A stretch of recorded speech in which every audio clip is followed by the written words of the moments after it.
नमस्कार बंधुरा welcome to my channel माठे मयदाने अफिशियल बंधुरा এই ভিডিওতে আমি ইস্ট বেঙ্গল মোহনবাগান ও ইন্ডিয়ান ফুটবল নিয়ে কিছু আলোচনা করব। তোমরা যারা যারা আমার ভিডিওটা দেখছো আমার চ্যানেলটা প্লিজ সাবস্ক্রাইব করে নাও ইন্ডিয়ান ফুটবলের এরকম আরো আপডেট পেতে। তো আজকে মুম্বাই রিলায়েন্স কর্পোরেট পার্কে টুর্নামেন্টের সেমিফাইনাল খেলতে নামছে ইস্ট বেঙ্গল, প্রতিপক্ষ কেরালার মুথুট ফুটবল একাডেমি। তো 57টা টিমের লড়াইয়ে এই প্রথম ইস্ট বেঙ্গল প্রথম কোনো আঞ্চলিক পর্ব তারপর জাতীয় পর্ব পেরিয়ে চ্যাম্পিয়নশিপ রাউন্ডে উঠে এসেছে। এই চার টিমের মধ্যে প্রথম তিনে থাকতে পারলে কিন্তু আন্তর্জাতিক নেক্সট জেন কাপে খেলার সুযোগ পাবে ইস্ট বেঙ্গল। খেলাটা সম্ভবত সাউথ আফ্রিকায় হবে, তবে প্রথম তিনে নয়, ইস্ট বেঙ্গলের লক্ষ্য চ্যাম্পিয়ন হয়ে কলকাতায় ট্রফি আনা। আজ সেকেন্ড সেমিফাইনাল খেলবে ইস্ট বেঙ্গল রাত 8টা দিয়ে। খেলাটি RFDL এর ইউটিউব চ্যানেলে দেখা যাবে এবং প্রথম সেমিফাইনাল হবে বিকেল 5টা দিয়ে বেঙ্গালুরু এফসি ও পাঞ্জাব এফসির মধ্যে। ইস্ট বেঙ্গল কোচ বিনো জর্জ একটা সাক্ষাৎকারে খুবই আত্মবিশ্বাস দেখিয়েছে। এখন দেখা যাক ইস্ট বেঙ্গল ডুরান্ড কাপ ও সুপার কাপের পর RFDL এর ফাইনালে উঠতে পারে কিনা। অন্যদিকে আজকে মোহনবাগানের আন্ডার 17 টিমের খেলা ছিল রাজস্থান ইউনাইটেডের সাথে। AIFF under 17 youth league national স্টেজের এই প্রথম খেলাতেই মোহনবাগান 3-3 ড্র করলো। যদিও প্রথমার্ধে মোহনবাগান 3-1 গোলে এগিয়ে গেছিল। মোহনবাগানের আকাশ সিং হ্যাট্রিক করে, কিন্তু দ্বিতীয়ার্ধে রাজস্থান ইউনাইটেড 55 মিনিট ও 64 মিনিটে আরও দুটো গোল করে সমতা ফেরায়। ফলে মোহনবাগানের প্রথম খেলাটা কিন্তু ড্র হয়ে যায়। এরপর মোহনবাগানের দ্বিতীয় খেলা আছে 16ই মে সুদেবা দিল্লির সাথে এবং 18ই মে পাঞ্জাব এফসির সাথে। এরপর আসি একটা খবরে, সেটা হচ্ছে ব্র্যান্ডন ফার্নান্ডেসকে নিয়ে। তো ভারতীয় ফুটবল দল ছোটোখাটো একটা হসপিটাল তৈরি হয়ে গেছে। এর আগে 9 জন ইনজুরির কারণে দল থেকে ছিটকে গেছিল। এরপর নতুন সংযোজন হলো ব্র্যান্ডন ফার্নান্ডেস।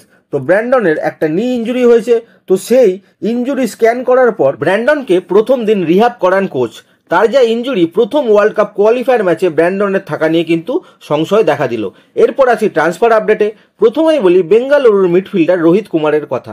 তো এর আগে ভিডিওতে তোমাদের বলে দিয়েছিলাম রোহিত কুমার বেঙ্গালুরু ছেড়ে উড়িষ্যায় যাচ্ছে। সেটাই কিন্তু আজকে মার্কাস মার্গুয়েলো কনফার্ম করে দিল। এবং সব থেকে ইম্পর্টেন্ট বিষয় হলো রোহিত কুমার তার ক্লাবের সাথে কন্ট্রাক্ট টার্মিনেট করে তবেই কিন্তু উড়িষ্যায় যাচ্ছে। অর্থাৎ ধরে নেওয়াই যায় যে রোহিত ফ্রি ট্রান্সফারে উড়িষ্যায় গেল। তো ন্যাশনাল টিম খেলা প্লেয়ার সম্ভবত উড়িষ্যা ফ্রি ট্রান্সফারে নিয়ে নিল। এটা কিন্তু ভেবে দেখা উচিত এবং শেখা উচিত বাংলার ক্লাবগুলোকে। যাই হোক, এরপর আসি ইস্ট বেঙ্গলের একটা সাইনিংয়ের খবরে। তো ইস্ট বেঙ্গল কিন্তু সাইন করিয়ে নিল 19 বছরের কেরালা প্রিমিয়ার লিগে খেলা স্ট্রাইকার মোহাম্মদ নাসিব পিকে। তো এই মোহাম্মদ নাসিব কিন্তু FC আরিকোটার প্লেয়ার। তো এই প্লেয়ারটার পায়ে অসম্ভব ভালো স্কিল রয়েছে, প্রায় PV বিষ্ণুর মতো। সে অনায়াসে 2-4 জনকে কাটিয়ে নিতে পারে। মূলত রিজার্ভ দলের জন্য তাকে চয়েস করা হয়েছে। আপাতত RFDL এর ক্যাম্পে মুম্বাইতে দলের সঙ্গে যোগ দেবে সে।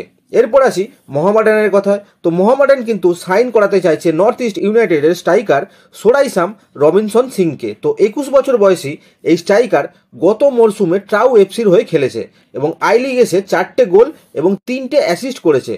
এখন দেখা যাক মোহামেডান প্লেয়ারটাকে সাইন করাতে পারে কিনা। এরপর আসি চেন্নাইয়ের জিতেশ্বর সিংয়ের কথায়। তো শোনা যাচ্ছে চেন্নাই FC ISL এর বিভিন্ন ক্লাবের সাথে কথা বলছে যাতে তাদের মিডফিল্ডার জিতেশ্বর সিংকে তারা অন্য ক্লাবে ট্রান্সফার করাতে পারে। এবং শোনা যাচ্ছে ইস্ট বেঙ্গল কিন্তু বর্তমানে লিডিং রেসে রয়েছে জিতেশ্বর সিংকে নেওয়ার জন্য।